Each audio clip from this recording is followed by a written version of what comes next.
Hello, and welcome to the Idle Actor Cold Read series. My name is Adam, the actor whose career is a secret to everyone. In this Cold Read series, I'll be reading monologues from lesser known writers so that they have the opportunity to hear their work read out loud. To emulate a table read or cold audition, I'll be just taking a minute first to read this monologue to myself off camera. Then I will be giving a first reading right away. After that first reading, I will do some analysis of the script to tease out any details or contexts I might have missed in the first read through so that I can let those details and contexts inform a second read through I will then do. After that, the author has given me permission to critique, so I'll be doing that last. I should say that this monologue was written by Andrew Kerbel, someone I don't know. I may have met them at a play or after a play. He's a friend of a friend. I don't remember meeting him. I'm sorry. That's a terrible thing to admit. All right, with all that preface said, let's get into the first read through.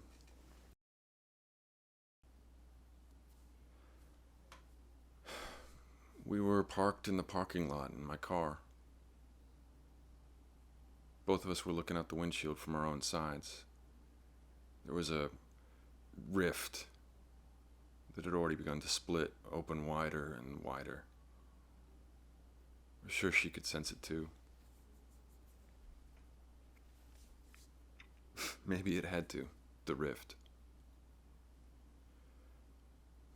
At the time, I thought that we were two tectonic plates shifting in the direction, opening up to spew whatever was beneath. What she needed, but I hadn't realized yet. There always must be movement from some other plate or waves of molten rock beneath, I'd suspect. The plates don't just move on their own. One plate one day can't say, "This is how it's going to be," and then go wherever it wants. I wonder sometimes what that first movement was. I mean, the very first movement. If we could somehow trace back every movement that everyone and everything has ever made and say this one move started it all. And I don't mean the whole Big Bang thing. This is all just hypothetical, just conjecture. All this shit, even now. What if it never did make that move that day? I wonder what that move was. It had to be something. Wouldn't it be exciting to be that first movement, that first shove, that first clash, that first crush? To step in somewhere where you were never meant to be, to bump into someone you were never meant to see, to be the instigator without any reason or prior inertia.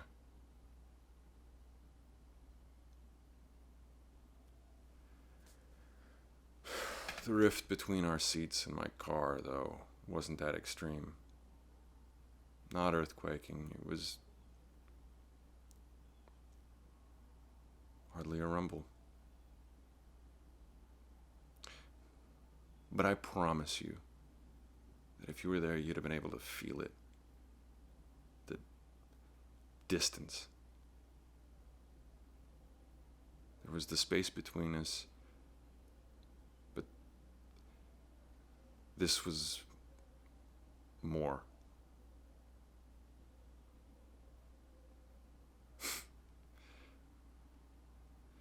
Now when I think about it, I think the two of us as planets. We had two different stars, pulling us in their own directions. Her star seeming to disappear out of sight as her part of the universe of Chicago expanded out the door and out across the parking lot.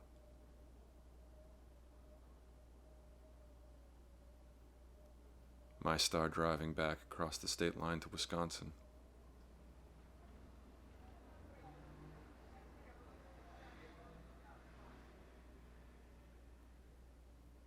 Do you think the universe cares about distance?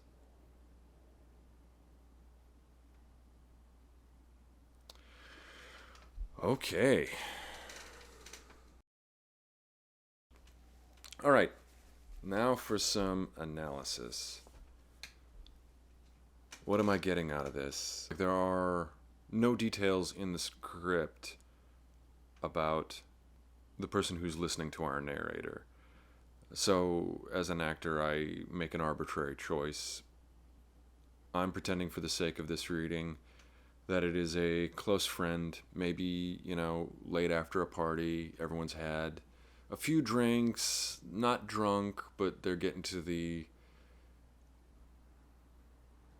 sincere, maybe overly sincere portion of the evening, where they're vulnerable enough to reveal something about themselves to good friends, the best part of the party, I think. Sometimes it can be, doesn't matter. He places this story physically in a space. This guy and his girlfriend are, I assume his girlfriend, are in a car in a parking lot. Then he starts talking about something metaphorical opening up between them. And I think anyone who's been in a serious relationship knows what that moment is.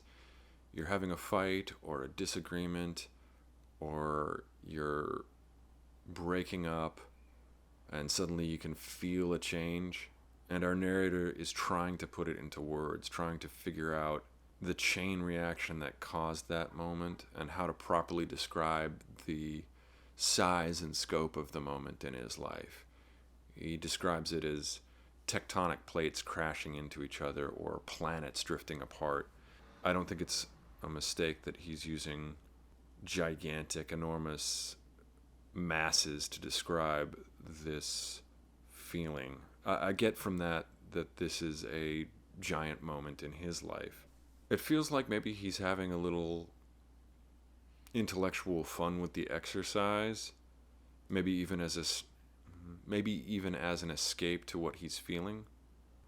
I played it sort of slow and contemplative.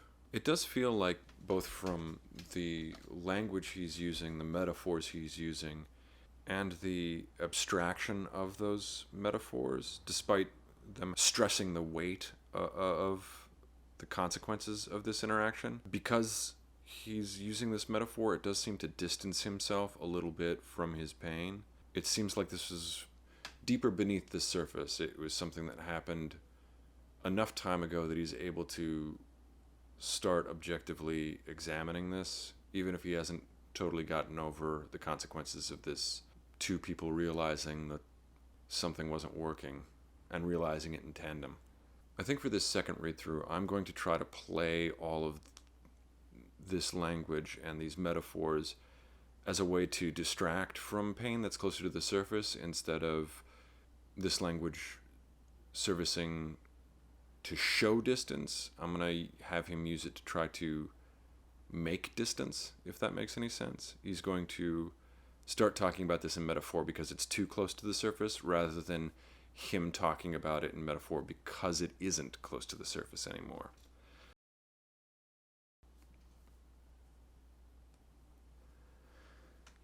We were parked in a parking lot in my car.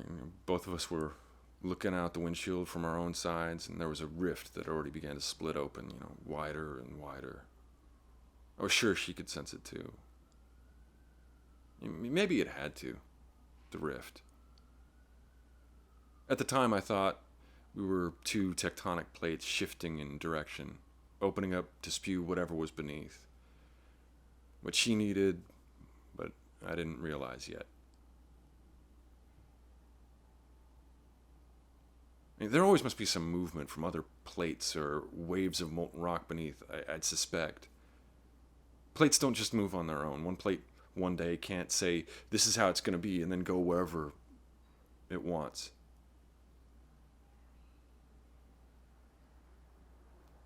And I wonder what that first movement was. That very first movement.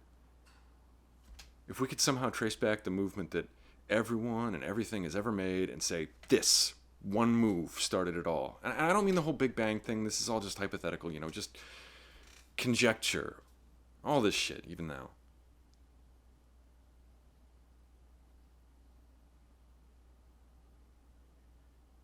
What if it never did make that move that day? I wonder what that move was. I mean, it had to be something, right? And wouldn't it be exciting to be that first movement, that first shove, the first clash, the first crush? To step into somewhere where you were never meant to be, to bump into someone you were never meant to see, to be the instigator without any reason or prior inertia.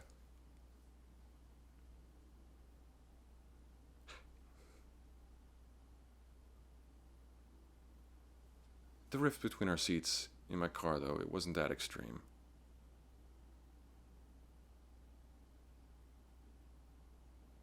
Not earthquaking.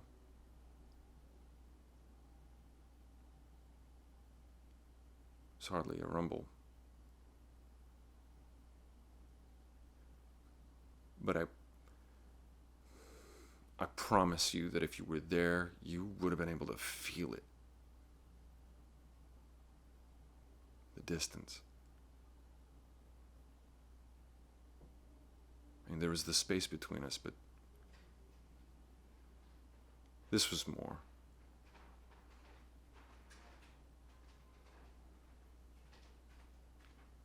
Now, when I think about it, I think of us as two planets. We had two different stars pulling us in their own directions.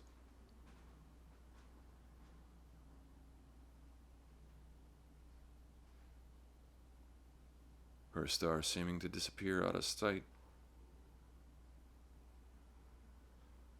as her part of the universe of Chicago expanded out the door and across the parking lot.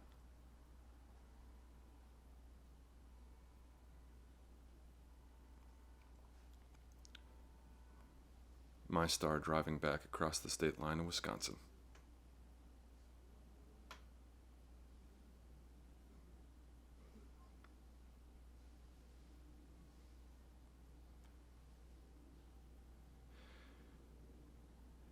Do you think the universe cares about the distance?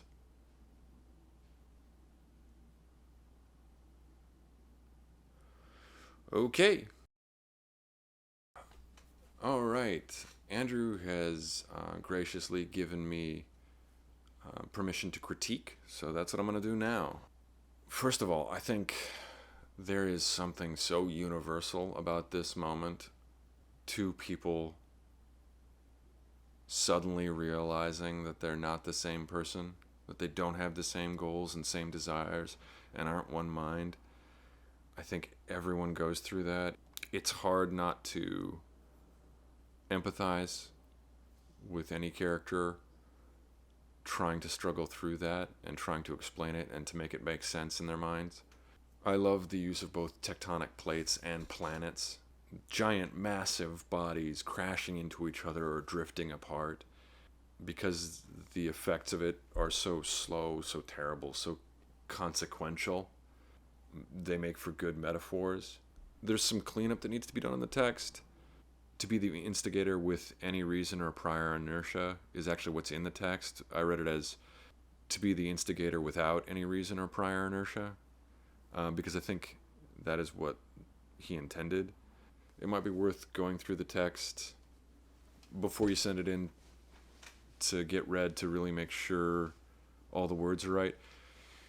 But I totally understand that when you're writing, oh my God, can you not? You know what your words are saying because you've gone over them 3 times, that you no longer see the words, you just see the meaning behind them, and the words sort of disappear in the background, which is why always get an outside reader, because suddenly they're going to ask you, what did you mean by that? Oh, I didn't mean that at all. Is that what it really says? I had no idea, because you've written it so many times. That is just a plague every writer must face.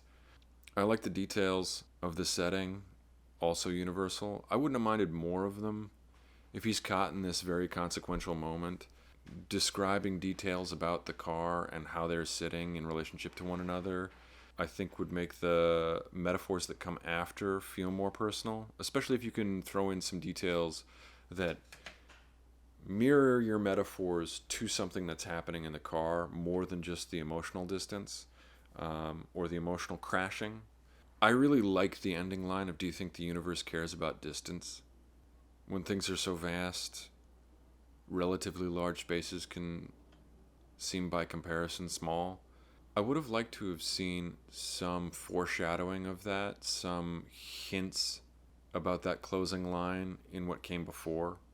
It's important to foreshadow what exactly the metaphor means what it metaphorically means when the narrator says, "Do you think the universe cares about distance?" And I think that probably requires a little more return to what's happening in the car, outside the metaphors.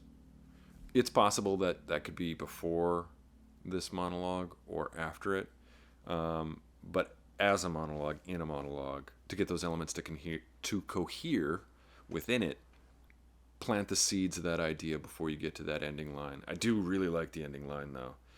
I love the romantic realism of her star seeming to disappear out of sight as her part of the universe of Chicago expanded out the door and across the parking lot.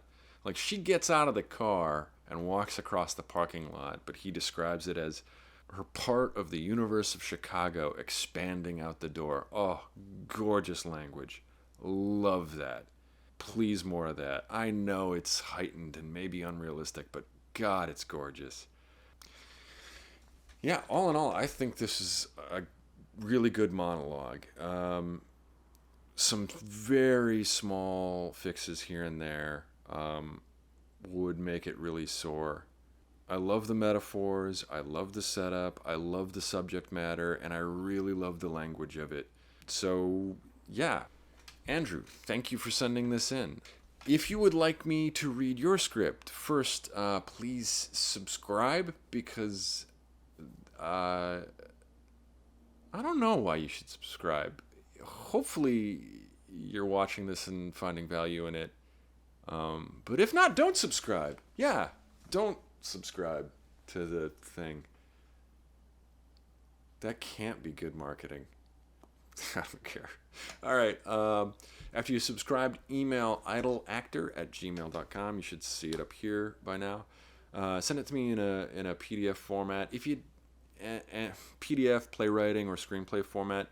If you don't do those things, I'll probably still read it, even if it's not PDF or screenplay, playwriting format, because I'm a sucker. Include any social media links or links to your work you'd like to promote so that I can put them in the description so that people who like you can find your work. And let me know if it's okay to critique. I'll always do an analysis in the middle of the script to see what I'm getting out of it, but as far as maybe telling you what works and what doesn't work, that's totally up to you.